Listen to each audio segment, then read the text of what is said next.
I'm Simon. I work at Curio. We are an audio media platform.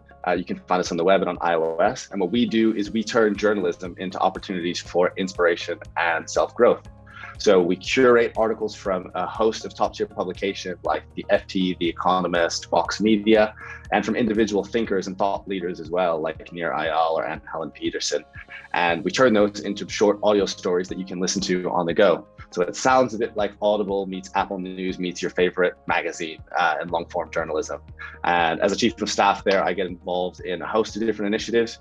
The main thing is just to try to make my two co-founders, Govind and Srikant, into superheroes as much as possible, be their shadow, be their amplifier. And so that cuts across strategy, it cuts across internal operations, some investor relations, some data, and lastly, but not leastly important, is definitely on the people side in terms of hiring, recruitment, and internal employee progression.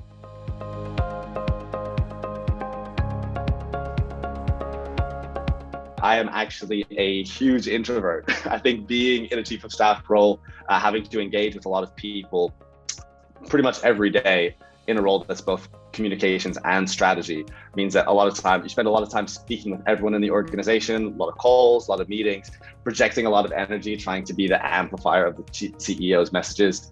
And I think one thing that I've learned about myself is that as the chief of staff or as an operator, you need those moments of quiet to remove yourself from the situation, to gather a bit of critical distance, particularly when you're an early stage startup who's somewhere crossing the chasm between early stage product market fit and mass market scale. To really understand, if my job is to support the CEO and the COO and the whole organization, a lot of times that's listening and digesting and reflecting back to people. But there is a role, because you're so uniquely positioned, even more uniquely positioned than the CEO and the COO, to have a real pulse on how everyone in the org feels. That means that if you create enough distance for yourself, you can really think through what is it that the business needs, because you have a perspective that no one else really has. So the thing that no one else knows, that I'm an introvert, and I treasure those introvert moments at the beginning and at the end of a week, where I can just try and reflect on the things that have happened and really how I can try to improve myself and make little tweaks to make the business just really start humming.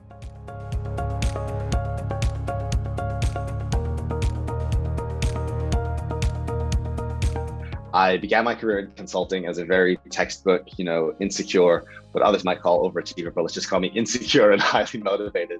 And that was really because I like to have my fingers in a lot of different pools, definitely consider myself a generalist at heart, jack of all trades and master of none. And that's the real through line for the rest of my career to date, which going from working in an environment where you can be intellectually challenged, be analytical, think critically from first principles about a whole range of issues across different industries and sectors. And so even when I left the management consulting world, got involved at Nested and then at Curio, I've been in these generalist roles. So I went from the consultant role to a business operations role, and then into the chief of staff role. And so A, I really wanted to continue that generalist thread. I think B, the chief of staff role is such a unique role in your ability to have impact and to facilitate delivery from all these other teams. For someone like myself who was very curious on the one hand about where I might want to go with my own career, even though I'm sort of 6-7 years in, I knew that there were so many different types of roles, whether it's being a functional leader or an expert, being a manager or being an individual contributor, all these different itches that I hadn't yet scratched. And being a chief of staff puts you in the eye of the storm, in the middle of the madness, to be able to see what's required of all these different roles, all these different capabilities, and ultimately what kind of personality type kind of suits me and my interests the best. And so being a chief of staff has given me reps to touch all these different parts of the business, to work on everything from strategy through to operations, through to data and beyond. And it's given me just a whole wealth of insight as to answering questions like, do I want to be a founder? Because what does it really take to be a founder? Do I want to go and lead a particular function in a different business? What does it take to be a specialist? And what are the pros and cons of being specialist versus generalist? Do I want to continue going earlier and earlier stage, or do I want to find myself at a different stage? You can answer a lot of these questions in a really, really short period as a chief of staff. And it's those learnings and insights that are really the thing that drive me forward. And thankfully, even though I don't know even the beginnings of what a lot of others in the role know, it's really given me the insight to at least know what's required to be great at all these different things.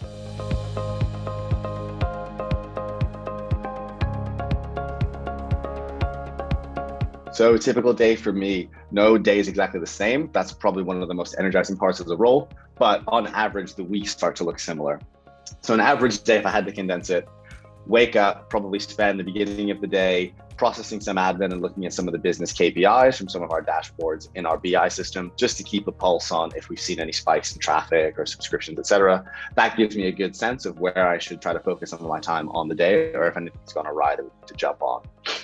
From there, a good 20 to 30% of my time will be spent in meetings, and these will be probably evenly split between things like one-to-ones with my senior leaders, one-to-ones with the other managers in the org. And this is all about either process management, keeping tabs on the things I have in flight, or a lot of it, to be honest, is listening to what challenges the others in the business are facing, trying to offer some quick value on how to structure those challenges or how they can unblock themselves from those, or even doing a brief piece of work to help them navigate around that. The other portion of those meetings will be towards chairing things like our weekly management meetings or chairing our weekly all team, all hands meeting. And really that's just kind of like being the MC, making sure everyone's prepared, setting the agenda for those meetings, facilitating dialogue and discussion when we need to. And if there is a critical decision to be made, making sure that everyone has done the prepared reading, the necessary preparation, and can come and just have a really structured dialogue that both goes divergent and then converges towards the end there. From there, a good quarter of my time is spent sort of leading projects or doing more individual contributor style work. And this could be anything from leading a strategic initiative that doesn't really have a home anywhere else in the business, or doing a little bit of work that's going to enable strategy. So most recently, for example, we ran an all company workshop where everyone got to come in, chip in towards fleshing out the annual strategy. On the back of that, we have loads of good ideas, loads of good questions, thoughts for future discussion. So I've just been synthesizing all of those key takeaways and turning that into a timetable to implement some of the better ideas. Back half of the day is really doing all of the things that no one likes to do, frankly, to keep the lights on and to keep the job rolling. So whether it's ordering more coffee for the office to keep things going, whether it's setting up a new joiner with Slack and some of their technology so they can get going, all of the necessary bits that sit anywhere between an HR team, an office management team, or an EA all fall to the plate. And I think what I found is that those are the critical bits that you really can't forget about. As glossy and glamorous as the job title may be, that's what keeps the lights on and keeps the team running.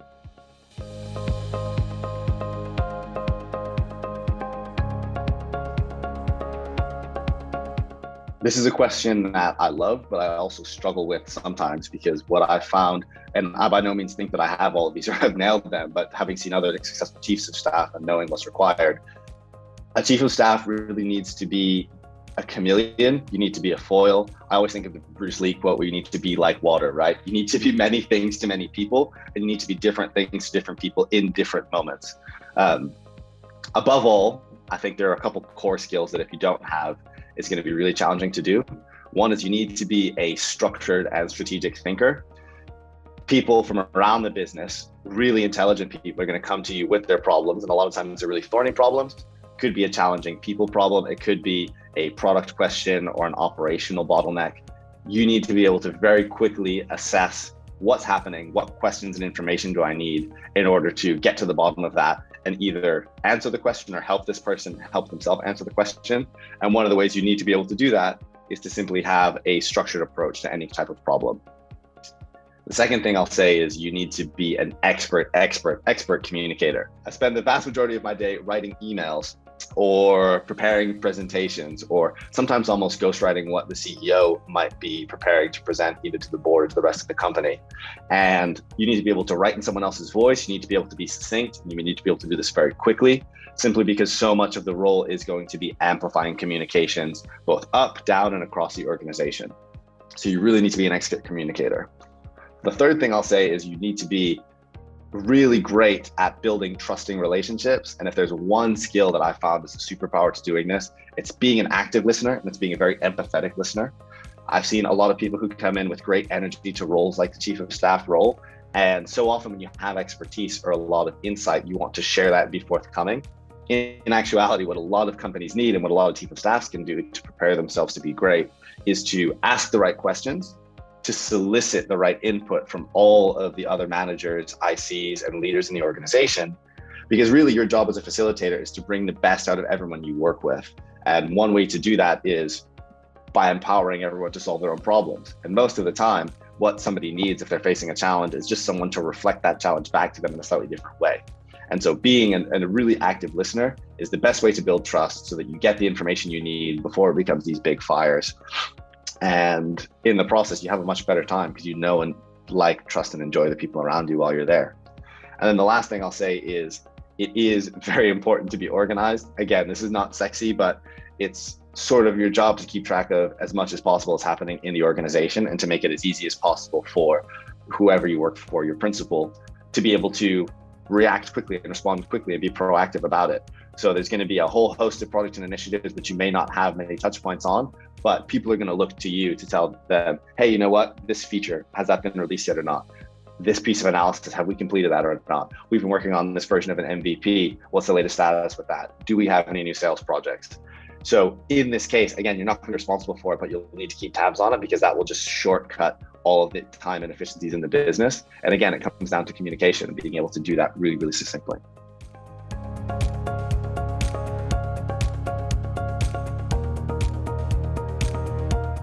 So if you want to be a chief of staff, I guess the first piece of advice I would give to anyone is just to write down on a piece of paper why you think you want to be a chief of staff.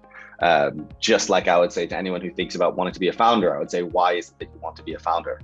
That's the first piece, simply because the chief of staff role is an incredible role, but it does require a very specific toolkit and skill set. That skill set is quite broad, but what I would hate to happen to anyone is for them to get into it and not understand what exactly the job is. For example, if you want to go and be someone who's going to be setting the pace operationally or heading up a function, then you should probably go and do that. If you want to be the kind of person who's going to be the shadow to all of the halls of power in an organization, who's going to be able to learn and to help and to facilitate, then this is the role for you, for sure. So number one is just really know what your reasons are and know what you're getting into. Number two is just talk to people that you admire who have done the role. And when you talk to them, the thing I would always advise is, can you see yourself becoming very similar to this person in your future, right? Do you like, trust, and respect them? Do you want to have parts of you emulate them? We are the average of the 5 people we spend the most time around, and there will be a lot of commonalities in terms of characteristics and personality traits of chiefs of staff. And if you can look at someone else's situation and say, there's a lot that I would like to grow in that direction towards, that's probably a good sign that the role is right for you. And you'll be able to glean them for a lot of the insights as to their experiences, what they've liked, what they've learned, and what they would do if they were seeking out a role. And the last piece that I would definitely advise to anyone trying to get towards any of these chief of staff roles is to just do as much desktop research beforehand, even before the application, on the company and the people in particular that you want to work for. The chief of staff role, every role in any company is going to be very, very people driven. In my experience, it's the culture and the people that are the biggest determinants of the experience and of the memory that you have there. There are many different cultures and many different types of people. As a chief of staff in particular, because your role is so focused on empowering your principal, and that's the way that you have impact on the organization, you really need to love that person that you're working for, even more so than any other position, right? Because without them, it's going to be really hard for you to operate. And frankly, your ability to have an impact in the organization is going to be completely a function of your ability to build trust with them, to reflect their strategic imperatives and their personality traits and their voice. And it's going to be really challenging if you don't see a lot to look up to in that particular leader.